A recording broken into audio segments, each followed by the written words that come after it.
الرحمن الرحیم الحمدللہ.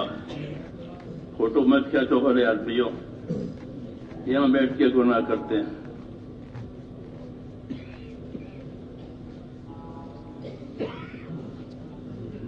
ہماری شریعت نے اس کو حرام کیا ہے. کہاں حرام کہاں تبلیغ.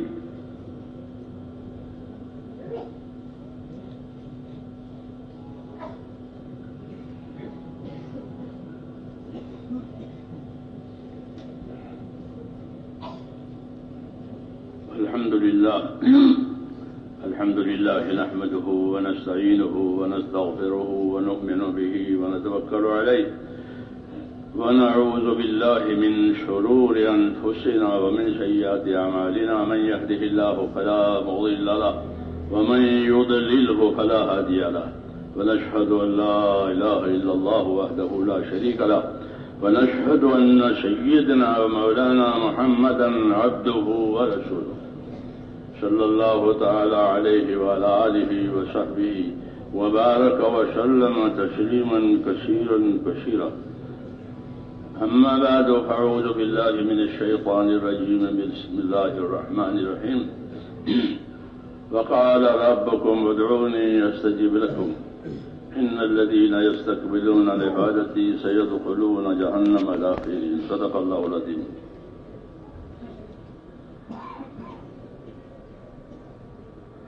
بزرگوں اور پیارے بھائیوں،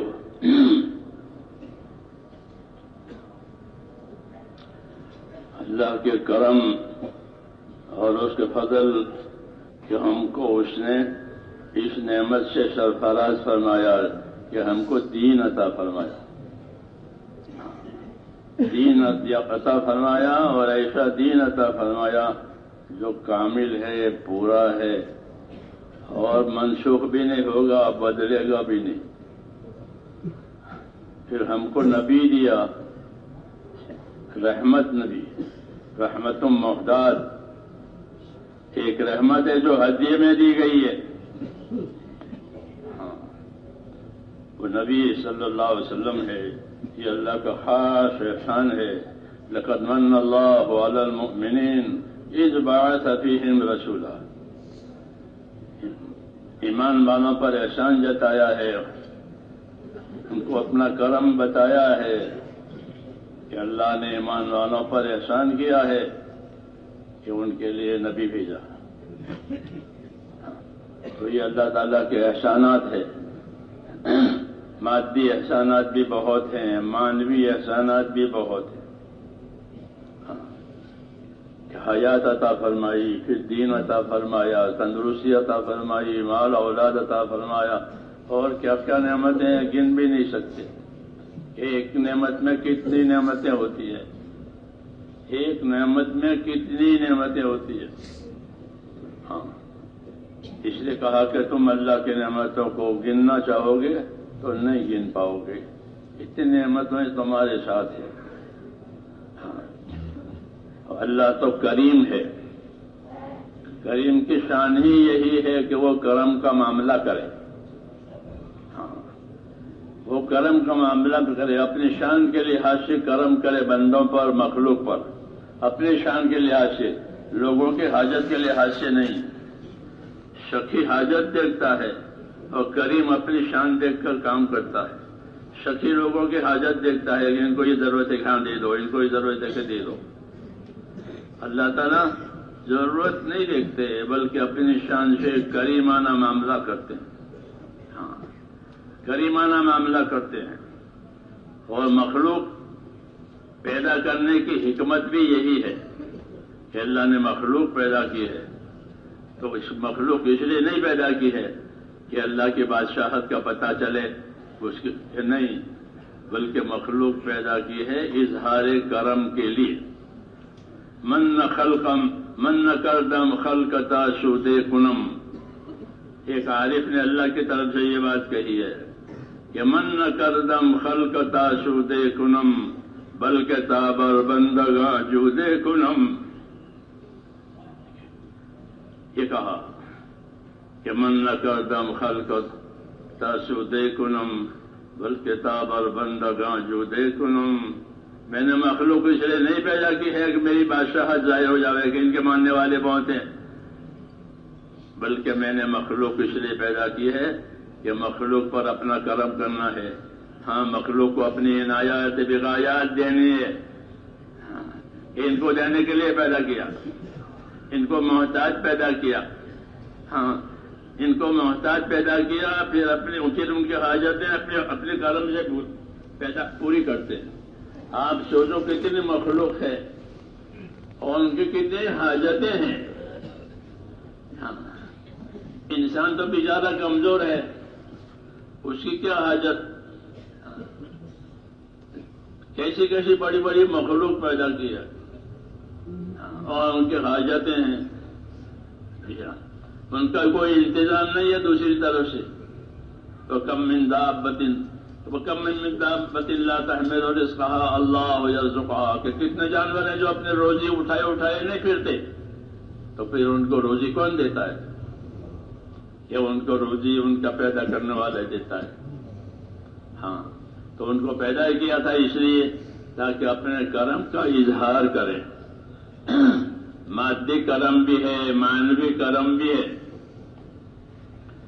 مادی کرم وہ کہلاتا ہے جو ضروریات زندگی سے متعلق ہے، موت سے پہلے، اور معنوی کرم بھی ہے کہ موت کے بعد کے لیے بھی کرم کے دروازے کھول رکھے ہیں، اور موت سے پہلے بھی کہ دین دیا، ایمان دیا. ہاں، یہ چیزیں دی، معنوی چیزیں دی. یہ سب اللہ تعالیٰ کے کرم کا اظہار ہے کہ اللہ نے اپنے مخلوق کو اپنا کرم ظاہر کرنے کے لیے دیا ہے. اس لیے ہے کہ اللہ کو وہ بندہ پسند ہے جو اللہ سے مانگا کرے، وہ بندہ پسند نہیں ہے جو مانگتا نہیں ہے. ہاں، وہ بندہ پسند نہیں جو مانگتا نہیں ہے، بلکہ مانگنے والوں کو پسند کرتے ہیں. مجھ سے مانگو، مجھ سے مانگو، مجھے پکارو، میں جواب دوں گا. ادعونی استجب لکم، مجھ سے پکارو، مجھے پکارو، مجھ سے دعا مانگو، میں تمہاری دعائیں قبول کروں گا. ہاں، مجھے پکارو، میں جواب دوں گا. ہاں، یہ کہا کہ ادعونی استجب لکم، دعا مانگو، دعا قبول کروں گا. مجھے پکارو، میں جواب دوں گا. بندہ کہتا ہے اے میرے رب، تو اللہ کہتے ہیں لبیک یا عبدی. ہاں، کہ میرے رب، تمہاری آواز کے لبیک، یعنی میں موجود ہوں، حاضر ہوں، بتاؤ کیا کام ہے. تو اللہ کے الطاف اور اللہ کی مہربانیاں، اس کی کریمانہ برتاؤ ہر وقت بندے کے ساتھ ہے، ہر وقت مخلوق کے ساتھ ہے، کیونکہ مخلوق کو اظہار کرم کے لیے پیدا کیا ہے. اس لیے ہم کو یہ تعلیم دی ہے کہ اللہ سے امیدوار رہو، اللہ سے امیدوار رہو. کوئی نا امید نہ بنے، چاہے جتنے گناہ کیے ہوں، چاہے جتنا گنہگار ہو، کوئی نا امید نہ بنے. سب گناہ معاف ہو جائیں گے. ٹھیک ہے، کوئی نا امید نہ بنے، امیدوار رہو. ابشروا واملوا ما یسرکم. ہاں، خوش رہو، بشارتیں سنو، بشارتیں لو، اور امیدوار رہو اللہ سے. ایسے حالات لاوے گا اللہ تمہارے واسطے جو تمہیں خوش کر دیں گے. یہ کہا، اس لیے کہا اللہ سے امیدوار رہیں. ہاں، اس کے کرم سے امیدوار رہیں. ہاں، جنت کے بھی امیدوار رہیں. سب چیزوں کی امیدیں کریں اللہ سے، اور مانگا کریں اللہ تعالیٰ سے. جی ہاں، اور امید کر کے، یقین کر کے مانگیں. دعا مانگنے والا بندہ اللہ کو پسند ہے. نبیوں کی زندگی میں دو چیزیں ہوتی ہیں، ایک ان کی دعوت، ایک ان کی دعا. ایک ان کی دعوت، کہ دعوت کے ذریعے سے وہ بندوں کو اللہ کی طرف سے آنے والی ذمہ داریاں سمجھاتے ہیں کہ بندو تمہارے اوپر اللہ کی طرف سے آنے والی یہ ذمہ داریاں ہیں. اور دوسرا کام کہ دعا سمجھاتے ہیں کہ جب تم ذمہ داریاں پوری کر کے مانگو گے تو جو مانگو گے وہ دیں گے، جو مانگو گے وہ دیں گے. جی ہاں، دینے کی صورتیں الگ ہوگی. ہاں، جو دعا مانگو گے وہ قبول ہوگی، جو دعا مانگو گے وہ قبول ہوگی. اس لیے مانگنا سکھایا. ایک تو بات ماننا سکھایا، اس کو اطاعت کہتے ہیں کہ بات مانو، اطاعت کرو، اور اطاعت کر کے پھر اللہ سے مانگا کرو. ہاں، اللہ سے مانگا کرو. ہاں، تمہاری دعائیں رد نہیں ہوتی، جمع ہوتی ہے. دعاؤں کے بارے میں یہ اصول ہے، دعا مقبول ہوتی ہے، دعا محفوظ ہوتی ہے. مقبول ہوتی ہے، محفوظ ہوتی ہے.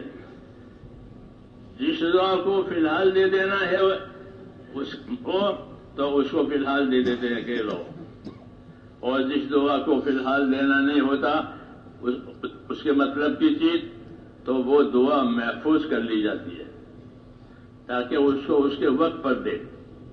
یہ بھی طریقہ ہے اللہ تعالیٰ کا کہ ایسا نہیں ہے کہ جو مانگے وہ دے دے اور جس وقت مانگے وہ دے دے، کہ نہیں، اپنی شان سے یہ معاملہ کریں گے کہ یہ چیز بندے نے مانگی ہے، اس کو یہ دینا مفید ہے. ہاں، اور کب دینا مفید ہے، ابھی دینا مفید ہے، بعد میں دینا مفید ہے، وہ اللہ جانتے ہیں. ہاں، بندہ یہ سمجھتا ہے کہ میں نے دعا مانگی ہے اور میری دعا قبول نہیں ہوتی، کہ ایسا کہنا منع ہے. کوئی یہ نہ کہے کہ میری دعا قبول نہیں ہوتی. کس نے بتایا کہ قبول نہیں ہوتی؟ کس نے بتایا کہ قبول نہیں ہوتی؟ یہ تو غیب کی بات ہے. اس لیے منع ہے کہ کوئی ہرگز یہ نہ کہے کہ میری دعا قبول نہیں ہوتی. کیوں؟ کہ اللہ نے دعا مانگنے کا حکم دیا ہے اور قبول کرنے کا وعدہ کیا ہے. پھر کیسے بات ہوگی کہ میری دعا قبول نہیں ہوتی؟ تو کہا ایسی بات کوئی نہ کرے. دعا ضرور قبول ہوتی ہے، مقبول ہوتی ہے، محفوظ ہوتی ہے. اس لیے زیادہ سے زیادہ دعائیں مانگیں اور دعائیں بھی رسول صلی اللہ علیہ وسلم سے سیکھیں. ہم کو اور آپ کو دعائیں بھی سکھائی ہے، کیونکہ ہم نادان ہیں، مانگنا نہیں جانتے تو اس لیے مانگنا بھی سکھایا.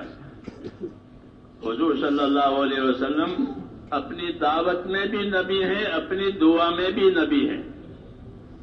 دونوں ہے آپ کا منصب کہ آپ اپنی دعوت میں نبی ہیں.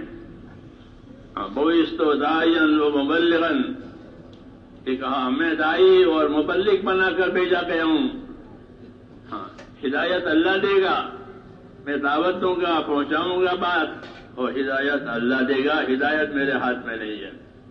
ہاں، تو آپ کو داعی بنایا گیا ہے، آپ لوگوں کو دعوت دیتے ہیں، اللہ کی طرف متوجہ کرتے ہیں، اللہ کی طرف سے آنے والی ذمہ داریاں سمجھاتے ہیں. اس میں آپ داعی مبلغ ہیں. پھر جب بندے ذمہ داریاں پوری کر لیں تو پھر دعا ہے کہ آپ مانگو، تم نے ذمہ داری پوری کر لی. جیسے مزدور اپنی مزدوری کا کام پورا کرتا ہے تو اپنی مزدوری مانگتا ہے کہ میرا کام پورا ہو گیا، میری مزدوری دے دو، میری تنخواہ دے دو. ہاں، اس کا عمل پورا ہو گیا. تو ایسے بندے اپنی ذمہ داریاں پوری کریں گے، پھر اللہ تعالی سے دعا مانگ کر کے اپنی حاجاتیں پوری کروائیں گے. دنیا کی حاجتیں بھی اللہ سے مانگی جا سکتی ہیں اور آخرت کی حاجت بھی مانگی جا سکتی ہے. دونوں حاجتیں مانگو، دنیا کی حاجت مانگو، آخرت کی حاجت بھی مانگو، فوری اور اچانک بھی کی حاجت بھی مانگو کہ اللہ مجھے اچانک خیر دے دے. حدیثوں میں اللہم انی اسألک من فجاءۃ الخیر واعوذ بک من فجاءۃ الشر. یا اللہ مجھے اچانک کی خیر دے دے. تو آپ خواب و خیال میں نہیں تھا اور خیر آ کر رہی، کتنی خوشی ہوگی بندے کو کہ مجھے اچانک کی خیر دے دے اور مجھ کو اچانک کے شر سے بچا لے. ہاں، اچانک کوئی شر، اچانک کوئی وبا مصیبت اچانک آوے تو یہ بڑا حادثہ مانا جاتا ہے. تو کہا کہ اچانک کے شر سے، اچانک کے حادثے سے بچا دے، لیکن اچانک کی خیر دے دے. یہ سب تعلیمات ہیں جو رسول اللہ صلی اللہ علیہ وسلم نے ہم کو سکھائی ہیں. دعوت و تبلیغ کا مطلب ان باتوں کو سیکھنا، سکھانا، اس پر عمل کرنا اور دوسروں کو اس کی دعوت دینا تاکہ کوئی محروم نہ رہے. ہاں، کوئی محروم نہ رہے، ہر ایک اپنا حصہ لے اس میں سے. جی ہاں، یہ صلائے عام ہے، سب کے لیے ہے، کوئی اس سے محروم نہ رہے. اس لیے ہم کو میرے بھائیوں دین سیکھنے کی دعوت دی گئی ہے کہ دین سیکھو، دین سیکھو گے تو اللہ کی شانوں کو پہچانو گے، دین سیکھو گے تو رسول صلی اللہ علیہ وسلم کے کمالات سمجھ میں آئیں گے۔ ہاں، دین سیکھیں گے تو اپنے دین کی حقانیت سمجھ میں آئے گی کہ ہمارا دین کتنا برحق ہے اور کتنا سچا دین ہے۔ اس لیے نقل و حرکت پر صرف گزارا نہیں کرنا ہے کہ ہم کو نقل و حرکت میں رہیں۔ نقل و حرکت تو ترقی کے لیے ہے، ہاں، نقل و حرکت کے لیے نہیں ہے، بلکہ نقل و حرکت تو دینی اور ایمانی ترقی کے لیے ہے کہ اس کے ذریعے سے ترقی پیدا کرو، اپنے اندر بھی، دوسروں کے اندر بھی، جہاں ہے وہاں بھی، جہاں نہیں ہے وہاں بھی، ہاں، پہنچ کر کے۔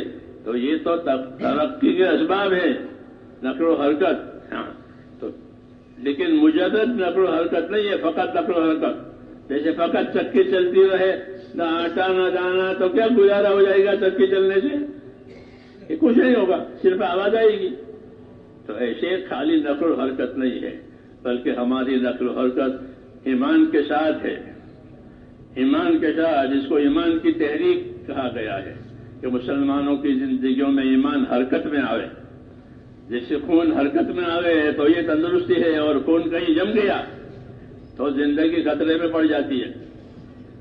کہ حرکت میں آوے خیر، ہاں، امت کو حضور صلی اللہ علیہ وسلم نے حرکت دی ہے، کس چیز کے ساتھ؟ کہ خیر کے ساتھ، کہ خیر کماؤ، خیر سیکھو، پھر خیر پھیلانے کے لیے حرکت کرو، اور جو جانی مالی طاقت دی ہے وہ اس حرکت میں لگاؤ۔ یہ دعوت دی ہے کہ جو جانی طاقتیں ملی ہیں، وہ جو مالی طاقتیں ملی ہیں، وہ کہ ان تمام صلاحیتوں کو اپنے دین پر لگاؤ۔ جو صلاحیتیں دین پر لگ گئی وہ بڑی کمائی ہو گئی، ہاں، اس لیے کہ اللہ ایک ایک نیکی پر کتنا دیں گے، اپنی طرف سے بڑا چڑھا کر دیں گے۔ جیسے ایک گٹلی بوئی گئی تو بڑا پیڑ کھڑا ہو گیا، ایک درخت کھڑا ہو گیا، ہر سال پھل دیتا ایک گٹلی کے نتیجے میں۔ تو کہ وَإِن تَكُ حَسَنَةً يُضَاعِفْهَا وَيُؤْتِ مِن لَّدُنْهُ أَجْرًا عَظِيمًا، کہ ایک نیکی بھی ہوگی تو اس کو بڑا چڑھا کر دیں گے۔ جیسے ایک گٹلی ہوتی ہے تو اس کو بڑا چڑھا کر ایک پورا درخت بنا دیا، اور وہ ہر سال پھل دیتا ہے۔ پیڑ لگانے والا مر جاتا ہے اور وہ اپنے اس کے پھل بعد والوں کے لیے چالو رہتے ہیں۔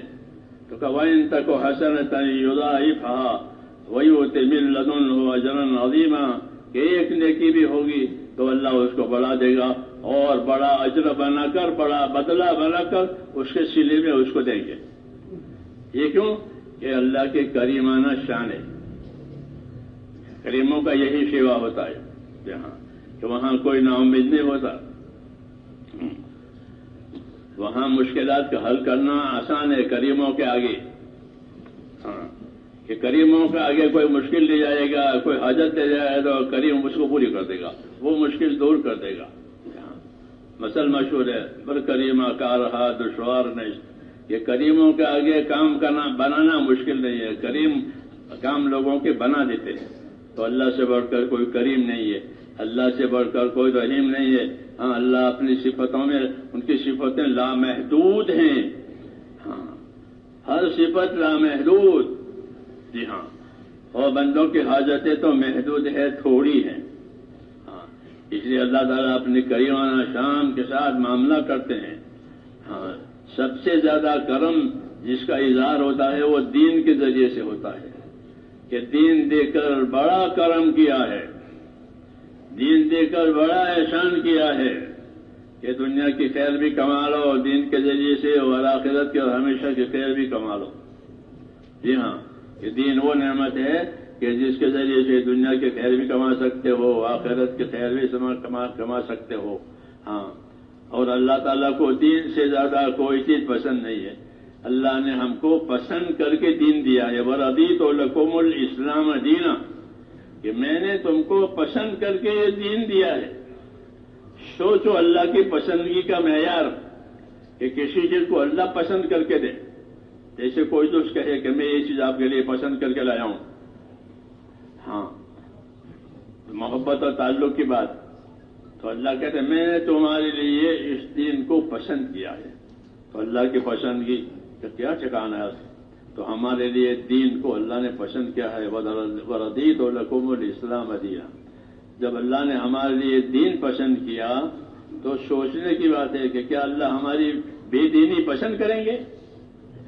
جب ہمارے لیے انہوں نے اپنا دین پسند کیا تو ہماری طرف سے بے دینی نہیں پسند کی جائے گی۔ اس لیے عام اعلان کیا ہے کہ اس دین کے علاوہ کوئی اور طریقہ لے کر کوئی آئے گا تو ہم ہرگز اس کو قبول نہیں کریں گے۔ وَمَن يَبْتَغِ غَيْرَ الْإِسْلَامِ دِينًا فَلَن يُقْبَلَ مِنْهُ وَهُوَ فِي الْآخِرَةِ مِنَ الْخَاسِرِينَ۔ کہ اس دین کے علاوہ کوئی اور راستہ لے کر آئے گا اور ہم ہرگز نہیں قبول کریں گے۔ یہ دین ہے اور یہ طریقہ یہ نبوی ہے کہ یہ ہے۔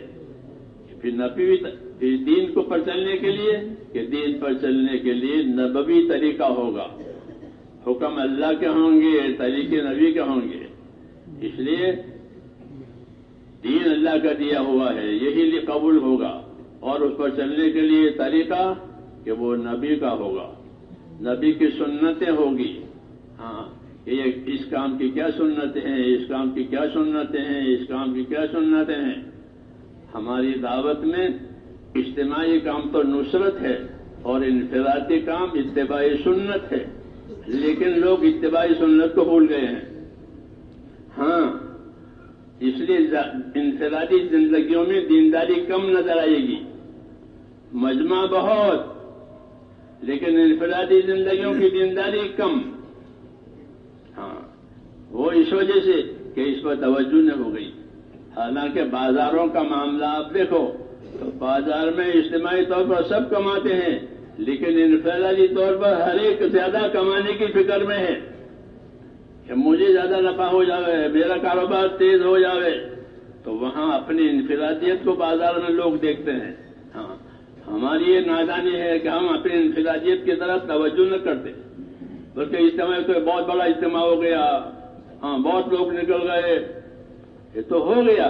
اب سوال یہ ہے کہ اس عمومی محنت کے نتیجے میں خصوصیت میں کیا خیر آئی؟ ہاں، ہر عمومیت خصوصیت کو پوسنے پالنے کے لیے ہوتی ہے۔ یہ قاعدہ ہے کہ ہر عمومیت، ہر اجتماعیت وہ انفرادیت کو اور خصوصیت کو پالنے کے لیے ہوتی ہے۔ 100 طالب علموں کو پڑھائیں گے، 100 جوانوں کو پڑھائیں گے تاکہ ہر طالب علم، ہر جوان قابل بن جاوے پڑھ لکھ کر کے۔ ہاں، اسے ان کا امتحان ہوتا ہے کہ کون پاس ہوا کون ناپاس ہوا۔ پڑھایا سب کو اجتماعی طور پر اور انفرادی طور پر ان کو جانچتے ہیں۔ ایسے مریضوں کو 100 مریضوں کا علاج کریں گے اور انفرادی طور پر ہر ایک کو دیکھیں گے کس کو کتنا نفع ہو رہا ہے۔ یہاں بھی یہی بات ہے کہ اجتماعی طور پر محنت کریں گے، نکالیں گے، انفرادی زندگی میں کتنا دین آیا،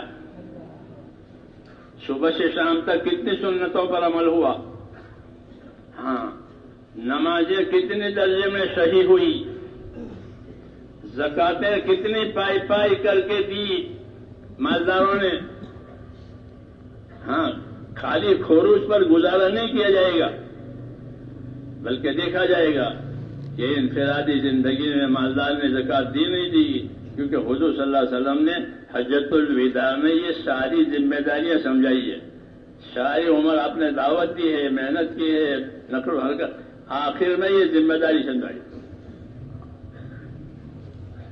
وداعیگی کے وقت میں کہ اپنی انفرادی زندگی کے اعمال کو قائم کرو۔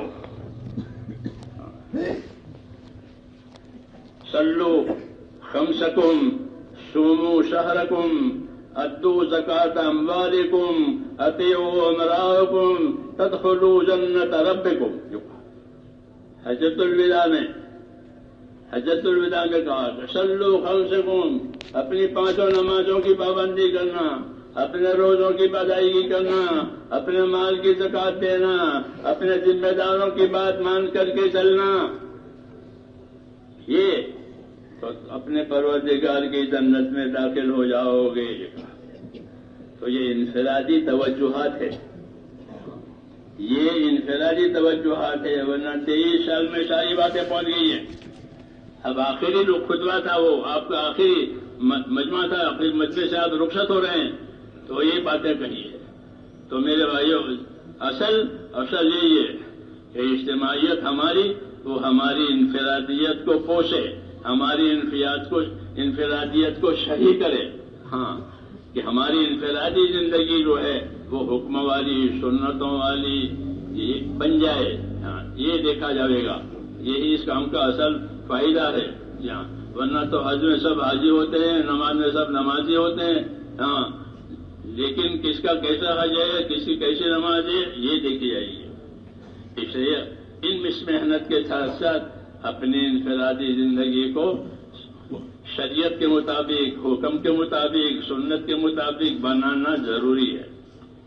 ہاں اس لیے ہمارے ہاں علم و ذکر کا نمبر رکھا گیا ہے کہ دین سیکھو، دین پوچھو، دین یاد کرو. ہاں دین سیکھو، دین پوچھو، دین یاد کرو. کہ اللہ کے راستے میں نکل کر یہ سیکھ کر آئے، یہ یاد کر کے آئے. ہاں پہلے یاد نہیں تھا، پہلے معلوم نہیں تھا، اب سیکھا اللہ کے راستے میں. یہ چلتا پھرتا مدرسہ ہے، یہ چلتا پھرتا مدرسہ ہے. نقل و حرکت کے ساتھ دین جاری پانی کے ساتھ طرح سے یہ پانی کو جاری بھی کر دیا تاکہ ہر کوئی فائدہ اٹھاوے. تو کام کو چلتا پھرتا، دین کی محنت کو چلتا پھرتا کیا تاکہ ہر چلنے والا چل سکے، ہر نکلنے والا نکل سکے.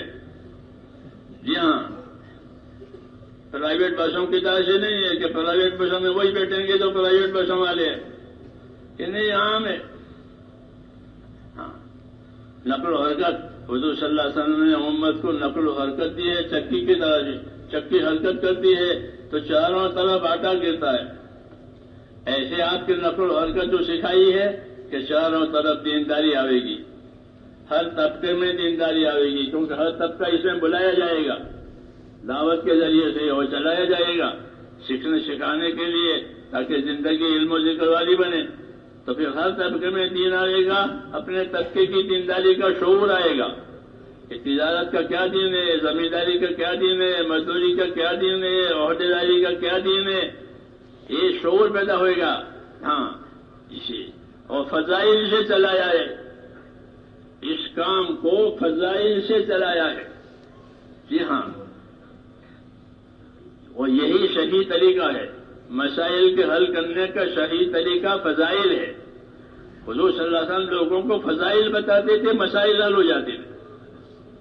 جی ہاں کوئی مسئلہ کھڑا ہوا تو اس کو فضیلت بتائی کہ دیکھو اگر تم یہ کر لو گے تو اللہ تمہیں یہ دے گا، اس کے لیے تیار ہو تو وہ تیار ہو جاتا تھا. ہمارے مسائل کہ ہمارے مشکلات کہ وہ فضائل سے حل کیے جاتے تھے. ہاں جب اس کو فضیلت مل جاتی ہے وہ خوش ہو جاتا. ہاں اپنے مشکلات میں کہ مجھے اس کے بدلے میں یہ ملا ہے. تو اس لیے دعوت فضائل کے ساتھ، فضائل دعوت کے ساتھ. جب دعوت کا کام شروع ہوا تو مستقل فضائل کی کتابیں لکھوائی گئی، پہلے نہیں تھی. دعوت کا کام شروع ہوا فضائل لکھوائے. جی ہاں 47 کے زمانے میں فضائل صدقہ لکھی گئی ہے. شعبان اور شوال میں دیکھنا تاریخ اندر. وہ پہلے جزاء الاعمال تھی، حضرت تھانوی رحمۃ اللہ علیہ وہ پڑھ جاتی تھی، اس کی زبان تھوڑی سی دقیق ہے. تو پھر یہ فضائل کے رسالے پڑھے، نماز کے فضائل، زکوٰۃ کے فضائل وغیرہ وغیرہ، ارکان اسلام کے فضائل، قرآن کریم کے فضائل، آسان زبان میں قرآن حدیث کے فضائل کے ذریعے سے فضائل کہ فضائل کی وجہ سے لوگوں میں ترغیب ہوتی ہے، رغبت پیدا ہوتی ہے ثواب کمانے کی، اور خوف پیدا ہوتا ہے عذاب کا. یہ فضائل سے حاصل ہوتا ہے. اس لیے یہ کام اس طریقے سے چلا گیا اور یہ اصل ہے. ہاں اپنے اندر بنیاد پیدا کرنے کے لیے اس لیے اس کا اہتمام ہو جاوے کہ فضائل پر ہماری نظر ہو، فضائل پر ہماری نظر ہو، فضائل پر نظر کر کے اپنے آپ کو اس کا پابند کریں کہ اس عمل کی یہ فضیلت ہے، اس عمل کی یہ فضیلت ہے. اور دعوت بھی فضائل سے دیں. کسی کو دعوت دیں تو فضائل سے دیں، عمل کریں تو فضائل کے یقین کے ساتھ عمل کریں. ہاں کہ فضائل یہ بنیادی علم ہے فضائل کا. کہ اس سے اندر رغبت پیدا ہوتی ہے، یقین بھی پیدا ہوتا ہے باتوں کا، جی ہاں، خوف بھی پیدا ہوتا ہے وعیدوں کا. یہ بنیادی علم ہے، یہ مقدم ہے. جی ہاں، اس لیے یہ طریقہ کار اختیار کیا گیا ہے. اس پر عمل کرنا ہے اور عمل کر کے اللہ تعالیٰ سے دعا مانگنی ہے. ہاں، دعا بھی اللہ کا انعام ہے. دعا اللہ کا انعام ہے. اور جب دعائیں اوپر جاتی ہے تو دعاؤں کا اکرام ہوتا ہے کہ کوئی چیز اللہ کے دربار میں دعاؤں سے بڑھ کر قابل اکرام نہیں ہے. کوئی چیز اللہ کے دربار میں دعاؤں سے زیادہ قابل اکرام نہیں ہے کہ بندوں کی عرضیاں آئی ہے، بندوں کی درخواستیں آئی ہیں اپنے پروردگار کے سامنے.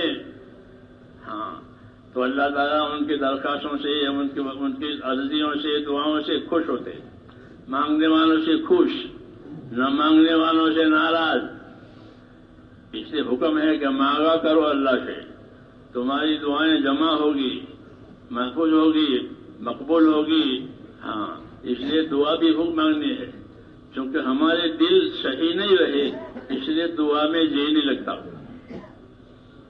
دل بگڑ گئے ہیں، جیسے میدا بگڑ جاتا ہے تو کھانا پینا اچھا نہیں لگتا، کیونکہ میدا خراب ہو گیا. تو میدے کی خرابی کی وجہ سے منہ کا ذائقہ بھی خراب ہو جاتا ہے اور کھانا بھی اچھا نہیں لگتا. ایسے دلوں کی خرابی کی وجہ سے اب دعا میں جی نہیں لگتا، عبادت میں جی نہیں لگتا، ذکر میں جی نہیں لگتا. جی ہاں، کہ دل مریض ہو گیا ہے، دل بیمار ہو گیا ہے. ہاں، اس کا علاج بھی یہی ہے. علم و ذکر دیا ہے ہم کو، علم و ذکر دیا ہے کہ اللہ کا ذکر کرو، اللہ کو یاد کرو. کہ اللہ کے ذکر کی وجہ سے اندر صفائی ہوتی ہے، دلوں میں صفائی ہوتی ہے اور قبر میں راحت ہوتی ہے اللہ کے ذکر سے. حدیثوں میں ہے ہاں کہ قبر میں اللہ کے عذاب سے بچانے کے لیے ذکر سے زیادہ کوئی مؤثر نہیں ہے. جی ہاں، وغیرہ وغیرہ فضائل ہیں. تو علم و ذکر ہمارے کام کی جان ہے. علم و ذکر یہ کام کی جان ہے. ہاں، یہ پٹڑی ہے. ریل کو چلنے کے لیے پٹڑی چاہیے، نہیں تو وہ ڈھیر ہو جائے گی. تبلیغ کو چلنے کے لیے علم و ذکر چاہیے، ورنہ وہ بھی ڈھیر ہو جائے گی. جب ڈھیر ہو گئی ہے، ہاں ڈھیر ہو گئی. مولانا الیاس صاحب فرماتے تھے کہ اگر ہمارا یہ کام صحیح طریقوں سے چلا، جیسا کہ اس کا حق ہے، تو 700 سال پہلے لوگوں کی زندگی میں جو ایمانی زندگی تھی وہ آئے گی. 700 سال پہلے کا اسلام آئے گا. ہاں، بڑی بڑی امیدیں دلاتے تھے، بڑی بڑی امید دلانے والی باتیں کرتے تھے. ان کے ارشادات ملفوظات پڑھنے چاہیے. ہاں، وہ بڑوں کے نقوش ہیں، ان کے ارشادات. ہاں، وہ ان کے نقوش کے قائم مقام ہوتے ہیں، ان کو پڑھنے چاہیے تو بصیرت بڑھ جائے گی. ہاں، بصیرت بڑھ جائے گی، یقین کی کیفیت بھی بڑھ جائے گی ان باتوں کو پڑھنے کی وجہ سے. ہاں، اس لیے کتابیں بھی پڑھنا ہے اور عمل بھی کرنا ہے. نبی آتا ہے تو عمل بھی لاتا ہے، کتاب بھی لاتا ہے. تو تبلیغ کی کتابیں بھی ہیں، تبلیغ کا عمل بھی ہے. اس لیے ان دونوں کا جوڑ ہے، اس لیے ان کو پڑھیں. ہاں، نہیں تو ویسے چلنا ڈولنا رہ جائے گا. ہاں، خالی ڈول کنویں میں ڈالا پھر نکالا پھر تو کچھ بھی پانی نہیں آیا، ایسا نہیں ہے، بلکہ ڈول بھرا ہوا آئے گا. جی ہاں، کیونکہ ڈول صحیح ہے. اس لیے اس کام کو صحیح نحو سے کرنے سے اس کی برکتیں، اس کے نفع یہ آئیں گے اور حالات میں تبدیلی آئے گی. بڑی بات یہ ہے کہ جب دین آتا ہے تو حالات میں تبدیلی آتی ہے. دین کے علاوہ کوئی چیز حالات میں تبدیلی نہیں کرتی. مدینے میں بخار ہوتا تھا، ایک خاص مشہور تھا مدینے کا بخار، ہما یثرب. یثرب کا بخار، یثرب مدینے کا پرانا نام ہے، پھر وہ منع کر دیا کوئی یثرب نہ کہے. تو مدینے کا بخار مشہور تھا، یہ اس کی آب و ہوا تھی. جب دین مدینے پہنچا حضور کی ہجرت کی وجہ سے، آپ نے ہجرت فرمائی، مسلمانوں نے ہجرت فرمائی، وہ دارالہجرت و سنت ہو گیا. مدینہ منورہ ہجرت سنت کا مقام، تو آب و ہوا بھی بدل گئی. ہاں، آب و ہوا بھی بدل گئی، وہاں کی وبا بھی ختم ہو گئی. تو حالات کو تو دین ہی بدلتا ہے، کیونکہ حالات اللہ کی قدرت سے آتے ہیں، حالات اللہ کی قدرت سے بگڑتے ہیں. جب بے دینی آتی ہے تو حالات سے اللہ سزا دیتے ہیں، ان کے حالات بگاڑ دو، یہ ادنا سزا ہے. دوزخ کی سزا تو اعلیٰ سزا ہے. وَلَنُذِيقَنَّهُم مِّنَ الْعَذَابِ الْأَدْنَىٰ دُونَ الْعَذَابِ الْأَكْبَرِ لَعَلَّهُمْ يَرْجِعُونَ، کہ ان کو اعلیٰ سزا سے پہلے ادنا سزا دیں گے تاکہ یہ واپس آوے اللہ کی طرف. تو ادنا سزا لوٹانے کے لیے دیتے ہیں، وہ حالات کی سزا ہوتی ہے کہ حالات بگاڑ دیے. ہاں، منصوبے پورے نہیں ہو رہے ہیں، حالات بگڑ گئے. کیا علاج ہے کہ رجوع کرو اللہ کی طرف، تاکہ حالات اللہ صحیح کرے. حالات تو اللہ نے اپنے قبضے میں رکھے ہیں، اسباب بندوں کو دیے ہیں، اسباب بندوں کو دیے، حالات اپنے ہاتھ میں رکھے ہیں. تو ہم ہر حال میں اللہ کے محتاج ہیں، ہمارے پاس اسباب ہو یا نہ ہو. قاعدہ ہے کہ اسباب آپ کے پاس ہیں، بندوں کے پاس دوا ہے، بندوں کے پاس مال ہے، یہ اسباب ہے. لیکن مال سے حال بنے گا، دوا سے حال بنے گا، ہتھیار سے حال بنے گا، یہ تو اللہ جانتے ہیں، یہ تو اللہ جانتے ہیں کہ ان سے حالات بنیں گے کہ نہیں بنیں گے. اللہ چاہیں گے تو بنیں گے، نہیں بنیں گے. ہاں، کہ اسباب کے ہوتے ہوئے بھی ہم اللہ کی مدد کے اور تائید کے محتاج ہیں. اسباب خالی برتن کی طرح سے ہوتے ہیں، جو چیز اللہ اسباب میں ڈالے گا وہ نکلے گی. ہاں، مطلب کی چیز اللہ نے ڈالی تو ہم کو مطلب کی چیز مل جائے گی، اللہ نے نہیں ڈالی تو مطلب کی چیز نہیں ملی، اسباب ایسے رہ جائیں گے. ہاں، اس لیے اللہ تعالیٰ کو راضی کرنا ضروری ہے تاکہ حالات بدل جائیں.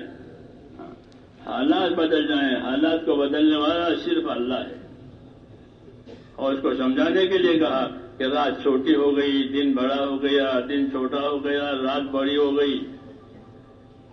تو یہ حالات پر سمجھایا ہے کہ تمہارے حالات میں تنگی آئے گی کہ اللہ کی قدرت سے، تمہارے حالات میں فراخی آئے گی کہ اللہ کی قدرت سے. ہاں، جیسے رات چھوٹی کر دی، دن بڑا کر دیا، دن چھوٹا کر دیا، رات بڑی کر دی. حالات، یہ حالات صرف اللہ کے قبضے میں ہے، کوئی دوسرے کے قبضے میں نہیں ہے. کہ رات کو چھوٹی کرے، دن کو بڑا کرے، یہ اللہ ہی کرے گا. ایسے حالات کو تنگ کرنا، حالات کو کھولنا، یہ صرف اللہ عز و جل کے ہاتھ میں ہے. اس لیے ہر وقت ہم کو اللہ کی مدد کی ضرورت ہے، اور یہ بڑی ضرورت ہے کہ اللہ ہم سے راضی ہو جائے. ہاں، کہ اللہ ہم سے راضی ہو جائے، اللہ ہم سے راضی رہے. اور رضوان من اللہ اکبر، کہ اللہ کا راضی ہو جانا یہ سب سے بڑی بات ہے. اللہ راضی ہو گئے کہ سارے حالات ٹھیک ہو گئے. ہر حال میں کامیابی دیں گے. غریب بنا کبھی کامیاب دیں گے، مالدار بنا راضی ہے. راضی ہونے کی صورت ہی اصل ہے. ہاں، کہ اللہ تعالیٰ کو راضی کیا جائے. اسی لیے دین آیا ہے کہ اللہ دین سے راضی ہوگا، بے دینی سے ناراض ہوگا. اس کی دعوت ہے، اس کی دعا ہے. اس لیے اپنے آپ کو دیندار بنانے کی محنت بھی کرنی ہے، دین سیکھنا ہے. ہاں، خالی محنت سے نہیں ہوتا، سیکھنے کی محنت سے ہوتا ہے. سیکھنے کی محنت کرے. ہاں، سیکھنے کی محنت کرے کہ پھر جو چیزیں نہیں معلوم ہے وہ آئے گی. جو چیز ذمہ داریوں میں نہیں پوری ہو رہی وہ ذمہ داریوں میں پوری ہو جائے گی، کیونکہ اس کو سیکھا جا رہا ہے. نبی سکھانے والا بنا کر آتا ہے اور امت سیکھتی ہے. اسے یہ ہمارا کام ہے کہ دین سیکھے، دین سکھاویں، اس کی دعوت دیں اور پھر اللہ تعالیٰ سے دعا مانگیں. تو کریں گے ایسا؟ اب اللہ سے مانگنا ہے.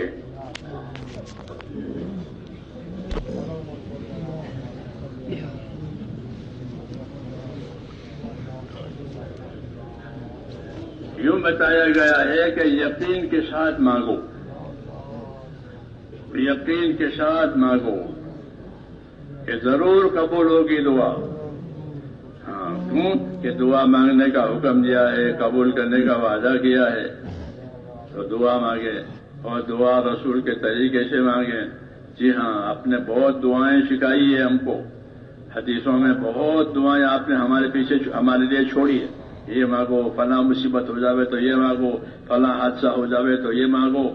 ہاں، پھر جب تم یہ مانگو گے یا یہ پڑھو گے تو پھر تمہیں کوئی تکلیف نہیں ہوگی، وہ بشارتیں۔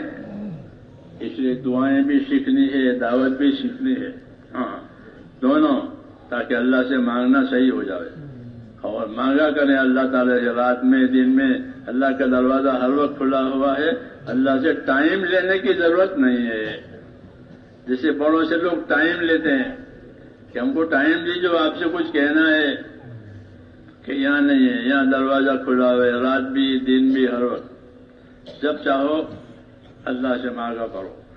حضور صلی اللہ علیہ وسلم نے ہم کو مانگنے کا طریقہ بتایا ہے کہ اللہ سے مانگا کرو، دعا کیا کرو، اور دعا سنت کے مطابق سیکھو کہ سنت کے مطابق دعا کیا ہے، کہ سنت کے مطابق دعا یہ ہے کہ پہلے اللہ کی تعریف کرو، پہلے اللہ کی تعریف کرو۔ سب سے زیادہ تعریف کے لائق اللہ کی ذات ہے، الحمدللہ رب العالمین، کہ تعریف کے لائق اگر کوئی ذات ہے تو وہ اللہ کی ذات ہے، تو اللہ کی تعریف کرو، رسول صلی اللہ علیہ وسلم پر درود پڑھو، اپنے لیے اور ایمان والوں کے لیے مغفرت مانگو، پھر اپنی مراد مانگو۔ یہ طریقہ اسلم طریقہ ہے، یہ طریقہ صحیح طریقہ ہے کہ اللہ کی تعریف کرو، ہاں حضور صلی اللہ علیہ وسلم درود پڑھو، پھر اپنے لیے اور امت کے لیے معافی مانگو، اور پھر اللہ سے اپنے مراد واقع کرو۔ ورنہ تو جیسی بھی کوئی دعا مانگے گا، چلتے پھرتے لیٹے بیٹھے، تو بھی قبول ہوگی، تو بھی قبول ہوگی۔ صحابہ چلتے پھرتے بھی دعا مانگ لیتے تھے اور وہ قبول ہو جاتی، کیوں کہ دعا مانگنے کا وعدہ ہے اور مانگنے کا حکم ہے، اللہ نے دعا کے لیے آسانی کر دی ہے، لیکن صحیح طریقہ اس کا یہ ہے۔ اس لیے اللہ تعالیٰ سے دعا مانگنی ہے، اور مانگو اللہ تعالیٰ سے۔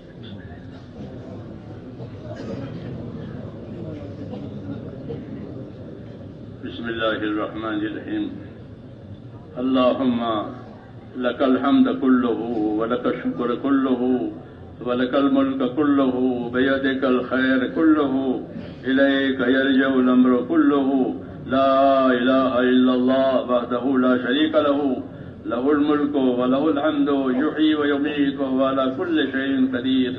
اللہم انت احق من ذکر واحق من عبد وأنصر من ابتغيا وأرأف من ملك وأجود من سئل وأوسع من أعطى۔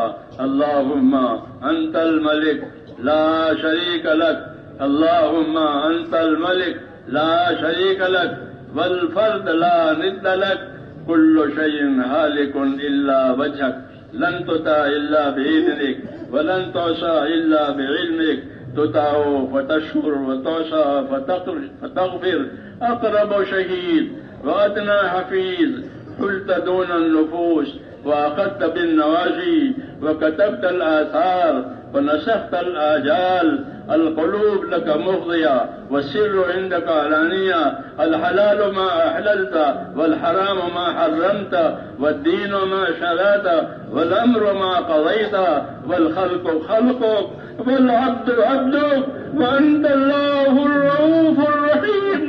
الخلق خلقك، الخلق خلقك والعبد عبدك وأنت الله الرؤوف الرحيم۔ الخلق خلقك والعبد عبدك وأنت الله الرؤوف الرحيم، وأنت الله الرؤوف الرحيم، وأنت الله الرؤوف الرحيم۔ اللهم يا أرحم الراحمين، يا أرحم الراحمين، يا أرحم الراحمين، يا ذا الجلال والإكرام، يا ذا الجلال والإكرام، يا أحد الصمد الذي لم يلد ولم يولد ولم يكن له كفوا أحد۔ اللهم صل على سيدنا محمد وعلى آل سيدنا محمد كما صليت على إبراهيم وعلى آل إبراهيم إنك حميد مجيد. اللهم بارك على سيدنا محمد وعلى آل سيدنا محمد كما باركت على إبراهيم وعلى آل إبراهيم إنك حميد مجيد. اللهم اجعلنا نبينا محمدا صلى الله عليه وسلم بما هو أهله، واجعل الأنبياء كلهم خيرا، واجعل الأنبياء كلهم خيرا، وسلام على المرسلين والحمد لله رب العالمين. ربنا ظلمنا أنفسنا وإن لم تغفر لنا وترحمنا لنكونن من الخاسرين. ربنا ظلمنا أنفسنا وإن لم تغفر لنا وترحمنا لنكونن من الخاسرين. ربنا ظلمنا أنفسنا وإن لم تغفر لنا وترحمنا لنكونن من الخاسرين. ربنا إننا آمنا فاغفر لنا ذنوبنا وقنا عذاب النار. اللهم اغفر لي ولوالدي، اللهم اغفر لي ولوالدي، واغفر يا رب لجميع المؤمنين والمسلمين والمسلمات الأحياء منهم والأموات، ولإخواننا الذين سبقونا بالإيمان، ولا تجعل في قلوبنا غلا للذين آمنوا. ربنا إنك رؤوف رحيم، ربنا إنك رؤوف رحيم. ربنا اغفر لنا ذنوبنا وإسرافنا في أمرنا وثبت أقدامنا وانصرنا على القوم الكافرين. ربنا لا تؤاخذنا إن نسينا واخطأنا. ربنا ولا تحمل علينا إصرا كما حملته على الذين من قبلنا. ربنا ولا تحملنا ما لا طاقة لنا به، واعف عنا واغفر لنا وارحمنا، أنت مولانا فانصرنا على القوم الكافرين. يا مقلب القلوب ثبت قلوبنا على دينك، يا مصرف القلوب صرف قلوبنا على طاعتك. اللهم إن قلوبنا ونواسينا وجوارحنا بيدك، لم تملكنا منها شيئا، فإذا فعلت ذلك بنا فكن أنت ولينا واهدنا إلى سواء السبيل. اللهم كن أنت ولينا واهدنا إلى سواء السبيل. اللهم كن أنت ولينا واهدنا إلى سواء السبيل. اللهم أرنا الحق حقا وارزقنا اتباعه، اللهم أرنا الحق حقا وارزقنا اتباعه، وارنا الباطل باطلا وارزقنا اجتنابه. يا حي يا قيوم برحمتك نستغيث، اصلح لنا شأننا كله ولا تكلنا إلى أنفسنا طرفة عين، ولا تنز منا صالح ما أتيتنا. اللهم آتنا أفضل ما تؤتي بعدك الصالحين، اللهم آتنا أفضل ما تؤتي بعدك الصالحين، اللهم آتنا أفضل ما تؤتي بعدك الصالحين، وآتنا أفضل ما تؤتي الناس من المال والأهل والولد غير ضال ولا مضل. واجعل الحياة زيادة لنا في كل خير، واجعل الموت راحة لنا من كل شر. ربنا آتنا في الدنيا حسنة وفي الآخرة حسنة وقنا عذاب النار. اللهم انصر من نصر دين محمد صلى الله عليه وسلم واجعلنا منهم. اللهم انصر من نصر دين محمد صلى الله عليه وسلم واجعلنا منهم. اللهم أيد الإسلام وأنصاره، اللهم أيد الإسلام وأنصاره، اللهم أيد الإسلام وأنصاره، وأذل الشرك وأشراره، اللهم أذل الشرك وأشراره، اللهم أذل الشرك وأشراره. اللهم إنا نجعلك في نحورهم ونعوذ بك يا رب من شرورهم. ربنا لا تجعلنا فتنة للقوم الظالمين، ربنا لا تجعلنا فتنة للقوم الظالمين، ربنا لا تجعلنا فتنة للقوم الظالمين، ونجنا برحمتك من القوم الكافرين. فاطر السماوات والأرض أنت ولينا في الدنيا والآخرة. توفنا مسلمين، توفنا مسلمين، والحقنا بالصالحين غير خزايا ولا ندامى ولا مفتونين. یا ارحم الراحمین یا ارحم الراحمین یا ارحم الراحمین۔ اے مولا ہماری مغفرت فرما، اے مولا ہماری اور پوری امت کی پوری مغفرت فرما، ہماری اور پوری امت کی پوری مغفرت فرما، امت سے درگزر فرما۔ اے اللہ ہم امت سے درگزر فرما، ہم تیرے قصوروار بننے ہیں اور تیرے پاک دربار میں ہم تو اقراری مجرم ہیں۔ اے اللہ ہم کو اپنے جرموں کا اقرار ہے، ہم تیرے پاک دربار میں اے مولا کریم اقراری مجرم ہے، اپنے جرموں کے اقرار کے ساتھ حاضر ہے۔ اے اللہ ہماری اور پوری امت کی مغفرت فرما، ہماری اور پوری امت کی پوری مغفرت فرما، پوری امت سے درگزر فرما، امت سے اپنی ناراضگی کو اٹھا لے۔ اے اللہ امت سے اپنی ناراضگی کو اٹھا لے، مجھے بات مغفرت، اے اللہ مجھے بات مغفرت اور مجھے بات رحمت امت کی زندگیوں میں قائم فرما دے۔ اے اللہ مجھے بات مغفرت اور مجھے بات رحمت امت کی زندگیوں میں قائم فرما دے۔ اے اللہ جس عالی مقصد کے لیے اس امت کو وجود دیا گیا ہے، پوری کی پوری امت کو اس عالی مقصد کی طرف متوجہ فرما، امت کو اس کی طرف متوجہ فرما، امت کے قلوب کو اس کی طرف متوجہ فرما، اور اے اللہ امت کی صلاحیتوں کو حق پر لگا دے، امت کی صلاحیتوں کو دین پر لگا دے۔ اے اللہ امت کی صلاحیتوں کو دین پر لگا دے، امت کی صلاحیتوں کو برباد ہونے سے بچا لے۔ اللہ امت کی صلاحیتوں کو برباد ہونے سے بچا لے، امت کے مالوں کی، جانوں کی، آبروں کی، ان کے دین ایمان کی، اے اللہ ان کے ہر دینی حیثیت کی پوری حفاظت فرما، پوری حفاظت فرما، دین کے ہر شعبے کو ترقی عطا فرما، اخلاص والوں کو، اس اخلاص والوں کو اپنے دین کے کاموں پر قائم فرما، موت تک اخلاص اور استقامت کے ساتھ ہم میں سے ایک کو جینا نصیب فرما۔ اے اللہ موت تک اخلاص اور استخلاص کے ساتھ اپنے دین پر جینا ہم میں سے ایک کو نصیب فرما، اور مرنے کا وقت آوے تو اے اللہ کمال ایمان پر خاتمہ نصیب فرما۔ اے اللہ موت کے وقت آئے تو کمال ایمان پر خاتمہ نصیب فرما، موت اور بعد موت میں ہمارے لیے برکت مقدر فرما، موت کے بعد کی ہلاکتوں سے حفاظت فرما، موت کے بعد آنے والی ابدی رحمتوں سے مالا مال فرما۔ اے اللہ حضور اکرم صلی اللہ علیہ وسلم کا کام نصیب فرمایا ہے، آخرت میں ہم آپ کے ساتھ، آخرت میں بھی ہم آپ کے ساتھ ہوں۔ اے اللہ اس کی توفیق عطا فرما دے، دین دنیا آخرت کے خیر ہمارے لیے مقدر فرما۔ اے اللہ کسی بھی پہلو سے ہم محروم نہ ہوں، ہر خیر سے مالا مال فرما، جتنے خیر جناب رسول اللہ صلی اللہ علیہ وسلم مانگیے وہ ہمیں بھی عطا فرما دے، اور جن جن شرور و فتنوں سے پناہ مانگیے ان تمام شرور و فتنوں سے اے اللہ ہم کو بھی اپنی پناہ میں لے لے، ہمارے پریشان حالوں کی پریشانیاں دور فرما۔ اے اللہ ہمارے پریشان حالوں کی پریشانیاں دور فرما، ہمارے بیماروں کو شفا عطا فرما۔ اے اللہ بیماروں کو شفا عطا فرما، جو جس مشکل میں ہے، جو جس تنگی میں ہے، اے اللہ اس کی مشکلات کو، تنگیوں کو آسان فرما، اور یا اللہ عافیت نصیب فرما، اور دارین کی عافیت نصیب فرما، دارین کی عافیت نصیب فرما، موت تک اخلاص اور استقامت کے ساتھ جینا نصیب فرما۔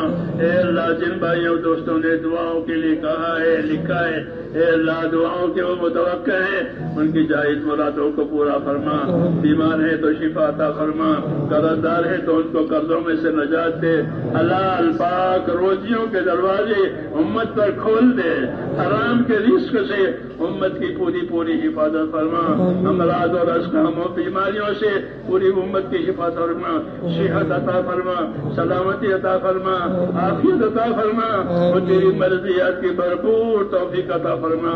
اللهم وفقنا لما تحب وترضى من القول والعمل والفعل والنية والهدى إنك على كل شيء قدير۔